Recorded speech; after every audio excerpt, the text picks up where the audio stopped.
This is the Gleaner's Corporate Coffee Mornings, and my guest is Orlando Robinson, and he's curator at the Hope Zoo. Welcome to the Gleaner, Orlando. Thank you for having me. I'm sure your little animals and big ones are missing you right now. They'll be fine. They'll be fine. They know us will be there. Oh boy, you must have developed a relationship with the animal kingdom in the close to 15 years that Yeah. you've been at the zoo. Yeah. But Why did you become a curator? Well, I've always had an interest in animals as long as I can remember. The typical Yes. story, young boy, you had millions of pets, pigeons, rabbits, dogs, cats, what have you. Okay. Invariably, if I would go out and find a stray animal, it would be coming back home with me. So my parents always said, one more, another one, yet again. So it just simply progressed. When I went to study, I went into the natural sciences, zoology, So why botany. not become a vet then? Actually, I thought about that, to be very honest with you. But somewhere along the way, I kind of made my peace. And when I got the job at Hope Zoo, it really kind of met all my needs in terms of wanting to work with animals and getting that involved with animals. So I kind of felt very comfortable, kind of settled into that position, and I have no regrets in that respect. So the zoo has changed a lot over the years. I'd be dating myself if I tell people that I remember the days of Coconut Park and you could go visit the animals and it was a must for all schools in the island to go and look at the animals, and we had a lot there then. But how have you seen it change over your tenure there? Well, I think my first introduction to the Hope Zoo, really, I'll give a little backstory. When I was at University of the West Indies studying, there was a position that they had advertised to be a sort of a coordinator for a sea turtle project. And I thought, well, why not? I applied for it and I got it. So that was my first introduction to the Hope Zoo. And when I got there, there was then curator was Rima Carr. And it was I think that's when I got infected, so to speak. And at the time, I had clearly seen the value of the zoo, the need for a better zoo, but they were struggling then in 1993. That's right. So when my friend Nadine Thompson, who was actually the assistant curator at the Hope Zoo, because we studied together at university, said she had plans to go back to do further schooling, and the position was not going to be available, that I should apply. And so that's kind of how I got involved. So I came on board knowing that the zoo had its struggles.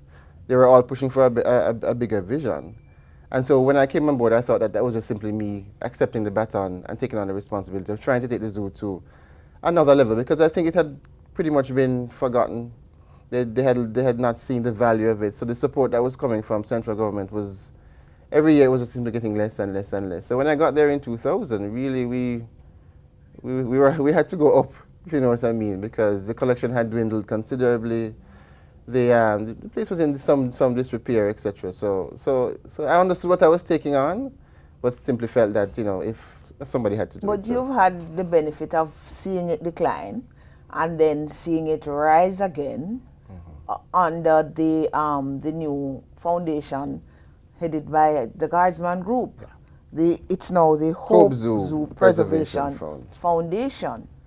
And that's just about 4 years old. Yeah, they started in 2011. So tell me about some of the things that have been achieved under the leadership of Mr. Kenny Benjamin. I mean, he's been a without a doubt, a critical part in what has happened to the Hope Zoo since then. As I said, I've had the retrospective, and certainly we actually tried an NGO management as far back as 2005. Because we saw that the government was not giving as they should.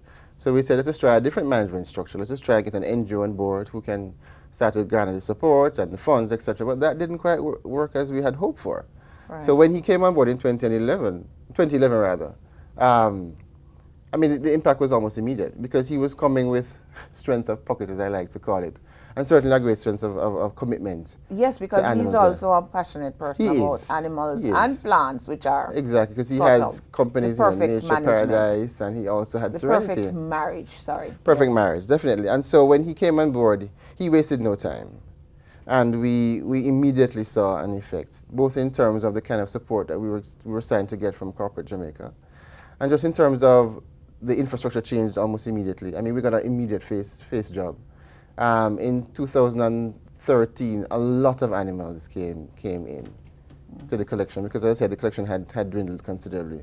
So his impact was without a doubt significant in terms of how the zoo has changed and will continue to change. Okay. Because, I mean, it's a process. So when we come back in the second segment, we're going to talk some more about some of the tangible changes that the Hope Zoo Preservation Foundation have made at the zoo.